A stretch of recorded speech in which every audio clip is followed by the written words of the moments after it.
Welcome to our program, Dear Brothers and Sisters, where you will hear the raw truth. My name is George, I am your brother, and I love you. We take pleasure in announcing that today's program is sponsored by Becky's Fitness Center, located at 174 St. Nicholas Avenue. That's on the corner of 119th Street and St. Nicholas in Harlem. Becky's is a full-service fitness center. They have weights, aerobics, massage, spa, sauna, and an excellent yoga course, which I am teaching. If you are interested in contacting Becky's, her phone number is 212-864-5558. That's 864-5558. We hope to see you there. Everything that you hear on this program is based upon my book, Dear Brothers and Sisters. Also, we have literature available to you, should you be interested. We have a flyer here, The Raw Truth by George, which tells a little bit about what we believe in, and also indicates what night we're on. And by the way, the day or the time of this program is changing. You are probably watching this on a Sunday evening. We are moving on January 5th, Monday, 6:30 p.m. Our new time slot will be Mondays, every other Monday at 6:30 p.m. For those of you who watched us on Sunday evenings, we thank you for watching and hope that you'll be able to continue watching at 6:30 p.m. every other Monday. We have another flyer here. Actually, it consists of two articles I have written. One says, "Are you a bull or are you hamburger meat?" And the other one says, "American Women and the Harem Master." This literature is available to you at no cost. All you need to do is call us here at 874-7900 and give us your name and address, and we'll be happy to send it to you and give you information about our book as well. As is our practice each and every week, we first list the 7 major issues affecting society in the hope that collectively we'll begin to do something about these 7 major issues. Number 1, we have the highest incarceration rate in the world. We have 1.5 million American men in prison, living in cages. 1.5 million American men. Our prison population has been doubling every 10 years since 1972. Think of that, my brothers and sisters. In 1972, we had 250,000 men in prison, and that was considered high. 10 years later, it doubled to 500,000 in 1982. 10 years later, it doubled to 1 million in 1992. Now we're at 1.5 million, and it's predicted that we'll be at 2 million by the year 2000. This is a national tragedy. And the bigger tragedy is that we're accepting it. Number 2, we have 1 million youth in street gangs, which is a natural outgrowth of men in prison, because most of the children in street gangs come from broken homes. Number 3, American women are overworked, stressed out, apprehensive about their safety and the safety of their loved ones, and have an increasing incidence of mental, physical, and emotional disorders. Number 4, crime is rampant, and certainly honesty and integrity are not seen very much. Number 5, our educational system is in a state of dysfunction. High schools have become holding pens in which little more is learned than how to use condoms.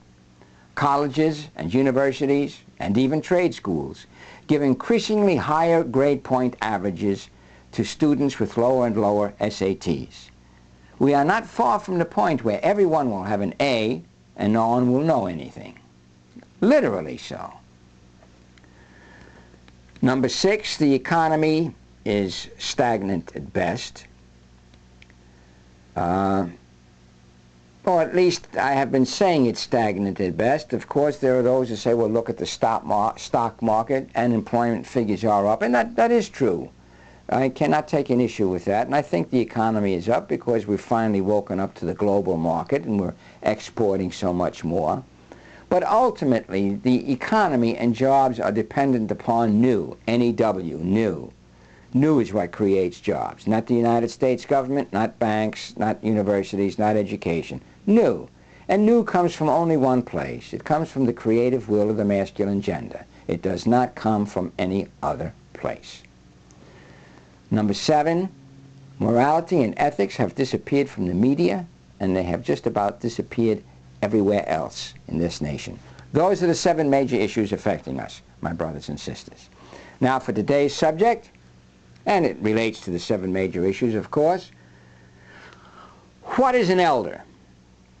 We hear today that the youth of this nation no longer respects its elders.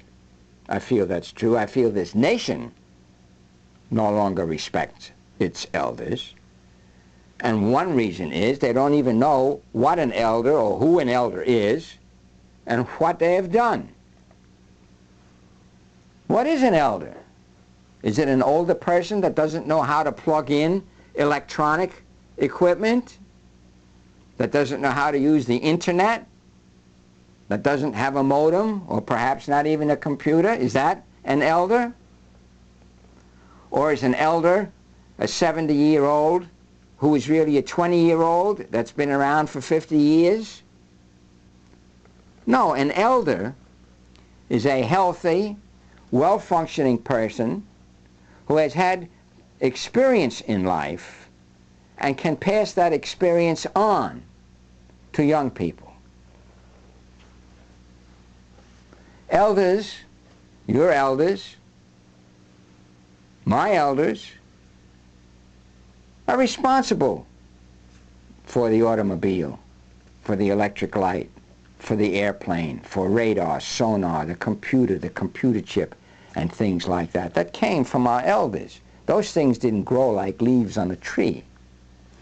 Your elders defended this country in the great international conflicts that we have had. That's what an elder is. And I have to tell you, those who have been watching me for a long time, this past year or so, I came to the realization that I'm an elder. I'm healthy, I'm strong. I'm healthier now, I will tell you, my brothers and sisters, than when I was in college. And as I speak to you, I'm approaching my 68th birthday. For all practical purposes, when you see this tape, I will probably be 68. My blood pressure is good, my cholesterol is good, my heart is good, my vision is good. I'm in great shape. I've had tremendous experiences in life. And those experiences in life enable me to be here speaking to you. This is what an elder does, or is. This is who an elder is. Now, an example of the importance of elders, there used to be a tradition, a custom in the black community in Atlanta called toast sessions. Toast sessions were when the young bucks would be all fired up and angry about something, as young men do. Oh, I'm going to punch this guy's face in. Oh, they can't do that to me. Oh, we're going to do this and that. And they would meet with the elders and have what's known as a toast session. And the elders would talk it down, cool it down, right? And keep these young men from doing something foolish. Well, now due to our benevolent, feminized, security-conscious government, we have provided senior citizens housing for these elders, or retirement villages for these elders. So now what happens when the young men get fired up over things? Who do they talk to? No one. And what happens? They go out and get in trouble. And how does our socialized government cope with that? It builds more prisons. Because you see, there is no substitute for an elder. There is no substitute for an elder, and there's no substitute for a man. Being an elder has tremendous significance in the history of this world, whatever continent you may have been born on. When the Lord told Moses, you and Aaron, tell the Pharaoh to let your people go, what did they do, Moses and Aaron? They went and visited with the elders of Israel. With the elders of Israel. 1 Peter 5:5 says, young men, submit yourselves to your elders and to all people, to be humble. The Quran says, the servants of the merciful are those who walk humbly upon the earth. We must be humble, and we must serve and listen to our elders. For the elders are the source of true knowledge. The elders are the source of true knowledge. True knowledge does not come from the universities, does not come from the government, does not come from books, definitely doesn't come from the computer. That's information. That's information. Knowledge comes from men and the elders. Right? Knowledge comes from men and the elders. And this is why in all societies, right, there were meetings of the elders. It wasn't only Moses who went and visited the elders of Israel. The American Indians, when they sat around a campfire, that was a meeting of the elders. The young bucks sat in the back row. The ones who sat up front were those who had wives and children and cared for them, who had been in battle, who had served their country. That's what an elder does. He does all the things that need to be done. And then he speaks from his experience to the young people. But honor, truth, and manhood comes from the elders. Honor, truth, and manhood does not come from the schools. And certainly it does not come from this corrupt government, which does not even know, not even understand what honor, truth, and manhood is all about. So that's number one, who or what an elder is, and number two, what an elder does. Now, we live in a society in which the elders, number one, have been removed, whether it be by the government directly through senior citizen housing, removing the elders from the midst of society, or of our own free volition with retirement programs going into retirement villages, senior citizens groups, and so on. The elders have been removed from society. So what does the average young person know about the tradition of this nation, the tradition of this culture, the meaning and purpose of life? They don't. They don't know. They're walking around our young people today like lost souls. And why? Because they have no elders. Their parents, excuse me, are too busy doing their own thing, enjoying themselves, to tell them about the meaning of life. That's if they're fortunate to even have two parents at home. even if they're fortunate to have one parent at home today. So we raise these young children, and we say of them, they're a bunch of mixed up kids. Yeah, I think that's a reasonable conclusion. They are a bunch of mixed up kids. They have no guidance, no directions, no value structure. Honor, truth, and manhood is not in their vocabulary. Elders are not in their vocabulary. The history and tradition of their culture, of their community, of our nation, has not been presented to them. It's a real tragedy. It's a nation without elders.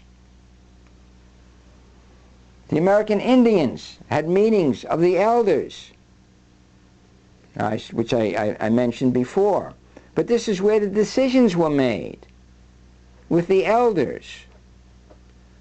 But we come, this country, the government, the heritage, is from a feminine, materialistic European culture, which places great emphasis upon the law. The law. Brothers and sisters, this is one of many Georgisms which I hope you're gathering. The law is an ineffective substitute for the masculine influence. The law is an ineffective substitute for the masculine influence. Don't you see the last 50 years, how many more laws have been enacted, how many more attorneys we have today? It's in direct proportion to the decline of the masculine influence in society. You need more laws. Somebody has to say what has to be done. So if it's not going to be the men, it's going to be the law. But the law, we try to live by the letter of the law, and you can always manipulate around the letter. Men believe by the spirit of the law, and you can't manipulate around the spirit of things so well, maneuver around it. So remember this, the law essentially is an ineffective substitute for the masculine influence. When there is a strong masculine influence, we do not need many laws, because honor and truth are synonymous with manhood. This thinking has been lost on our youth today. They don't hear about those things. And consequently, young men and young women alike are wandering through society aimlessly, without purpose, without direction. They're being taught what is legal and illegal, not what is right and what is wrong. Right and wrong comes from the elders. Legal and illegal comes from the law. Legal and illegal has no morality. Right and wrong does. Even getting down to a more practical, mundane level.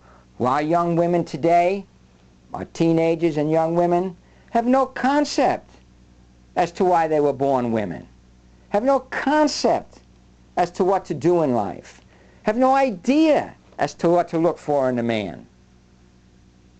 Why? Because these things are taught by the elders. And they had no elders to teach them.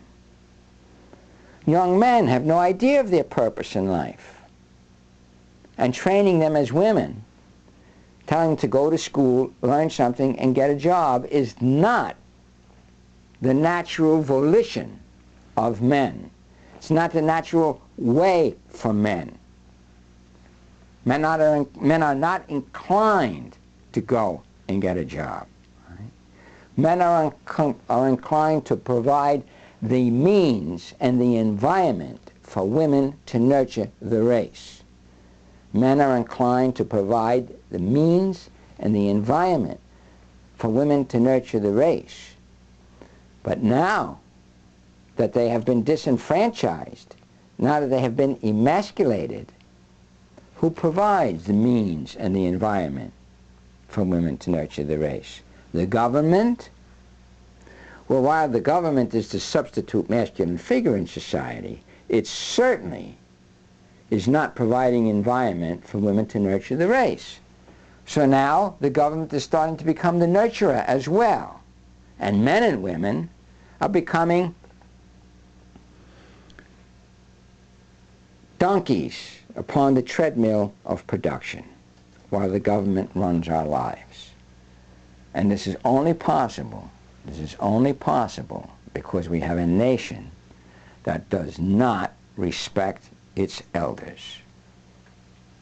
And we have elders that no longer know why they were created elders. Keep in mind that any job that you have out there can be taken away from you because it was given to you by a person. But being an elder, having the breath of life in you, came from headquarters. You can never lose that job of being an elder until the breath of life is taken away from you. Think about that. Think about that. And for those who have some biblical background, you will note that nobody ever snuffed out an elder. All the elders, no matter how forceful they were, like Jeremiah, or how about Nathan telling off King David after he did Uriah in so he could have his wife. Why didn't David snuff out Nathan? No, David knew you don't snuff out an elder. He wasn't snuffed out, nor was Jeremiah, nor was Moses, nor was Ezekiel or Isaiah. Those jobs come from on high and cannot be removed by mortals. It's another reason to honor your elders. It is no accident that they became elders. It is no accident that they became elders. So my brothers and sisters, in reviewing this somewhat to this point, the true knowledge, all true knowledge, does not come from books, does not come from universities, does not come from, certainly not from the government or banks or from money. Knowledge comes from men intuitively. And those that have this knowledge plus time, we call it experience and wisdom comes from the elders. And when we draw our elders back into society, and when we raise elders out of society, as I'm speaking to you now, I'm hoping that some of you will become elders and devote yourselves to the benefit of society and give guidance to our youth. And that we shall return to a society of men, not a society of laws. Okay? Laws have no feeling, men do. Just like the computer has no feeling, men do. When we have elders, we will know the meaning of honor, truth, and manhood. And our young people will be less concerned with what is legal and illegal and more concerned with what is right and what is wrong. And the knowledge of right and wrong definitely comes from the elders. I wish that you were here right now so that I could be discussing this with you. I hope, well, how is the time running here? We got a few minutes left. I do want to remind you before the end of this program that we are relocating to Mondays at 5:30 p.m. The first Monday program will be shown on January, the first Monday in January. I believe it's January 5th at 6:30 p.m. And we will be on every other Monday after that at 6:30 p.m. All right? Keep in mind you can reach us at this number, 874-7900, extension 1329. We have literature for you. We do have meetings. I have a book that's available. Most important of all, we would like your participation. We'd like you to join us and sit down and have a meeting of the elders and decide what we're going to do to make our society a better place in which to live, and decide the steps that we can take to give our youth guidance, to give our youth guidance. I feel a program that I would like to see developed is that all our senior citizens and somehow be involved in a way to give our youth guidance. I would like to see a movement of the elders, not senior citizens, little old fuddy-duddies that you're going to help feel good until they die. When a person is 60, 70, 80, 90 years old, there's a lifetime of wisdom in those people that can be given to our young people, can even be given to our adults. And I think that's a step that we can take in making society better, is getting our elders involved and teaching a respect for our elders. So if you are interested, give us a call. Give us a call. Come on out to one of our meetings. Give us your viewpoint. Let's have some discussions. Let's share the viewpoints of what we can do to have a society again of people taking care of people taking care of people, instead of the state taking care of people. You see, the European heritage is the state taking care of people. The rest of the world has a societal structure of people taking care of people. I feel we have to get away from the state taking care of people and get closer to people taking care of people again. And one of the ways in which people take care of people is a respect and reverence for the elders. I thank you for watching us this day. It's always a joy to present my viewpoints to you. I hope to see you again in 2 weeks. Take care. Be well.